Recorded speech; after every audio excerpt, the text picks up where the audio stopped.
Sir ನಮಸ್ತೆ. ಇದು ನಮಗೆ ಶಿವಮೊಗ್ಗ ಸರ್. ಇದು ನಿಮಗೆ ರಸ್ತೆ, ಇದು ಹೈವೇ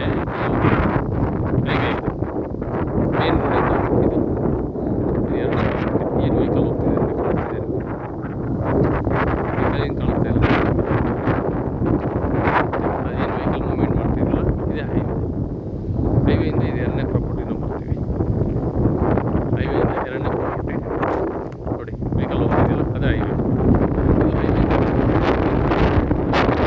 ದಾರಿಯಿಂದ ಬಂದರೆ ಇದೇ ಥರ ಸಾಯಿಲು ಸರ್. 3 ಎಕರೆ ಪ್ರಾಪರ್ಟಿ ಇಲ್ಲಿದೆ. ಶಿವಮೊಗ್ಗ ಕೇವಲ 40 ಕಿಲೋಮೀಟರ್ ಆಗುತ್ತೆ ಅಷ್ಟೇ. ತುಂಬ ಒಳ್ಳೆಯ ಪ್ರಾಪರ್ಟಿ. ಈ ಕಡೆ ಎಲ್ಲ ತೋಟಗಳು ಸರ್, ಕಂಪ್ಲೀಟ್ ತೋಟಗಳು ನೋಡಿ ಎಷ್ಟು ಚೆನ್ನಾಗಿದೆ. ಹಸಿರು ತೋಟಗಳು, ಒಳ್ಳೆ ಅಡಿಕೆ ತೋಟ ಇದೆ.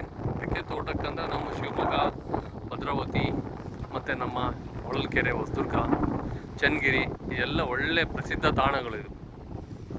ಇದು ಒಳ್ಳೆ ಮಣ್ಣು ಅಡಿಕೆಗೆಲ್ಲ ತುಂಬ ಚೆನ್ನಾಗಿದೆ. ಇದು 3 ಎಕರೆ ಪ್ರಾಪರ್ಟಿ ಬರುತ್ತೆ. ಇದು 3 ಎಕರೆ ಪ್ರಾಪರ್ಟಿ ಬರುತ್ತೆ ನೋಡಿ. ಇದೇ ಪ್ಲಾಟು, ಇದು ರಸ್ತೆ ಎಲ್ಲವರೆಗೂ ಹೋಗುತ್ತೆ. ಇದು ಈ ಥರ ಸ್ಟ್ರೈಟಾಗಿ ಬರುತ್ತೆ ಫ್ಲ್ಯಾಟ್, ನೀಟಾಗಿ ಕ್ಲೀನ್ ಇದೆ. 3 ಎಕರೆ ಪ್ರಾಪರ್ಟಿ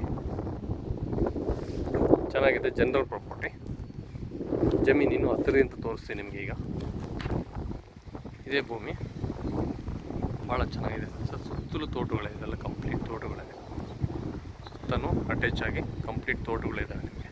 4 ಕಡೆಗೂ view. General property. Channagiri 12 kilometre, Shivamogga 40 kilometre, Chitradurga 40 kilometre. ಈ ಥರ ಎಲ್ಲ ಇದೆ ಅನುಕೂಲ.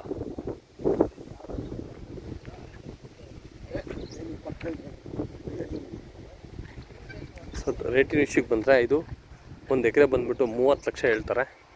ಸ್ವಲ್ಪ ನೆಗೋಷಿಯಬಲ್ ಆಗುತ್ತೆ. ಎಕರೆ ಬಂದು 30 ಲಕ್ಷ 1 ಎಕರೆ ಹೇಳ್ತಿದ್ದಾರೆ. ತುಂಬ ಒಳ್ಳೆ ಪ್ರಾಪರ್ಟಿ.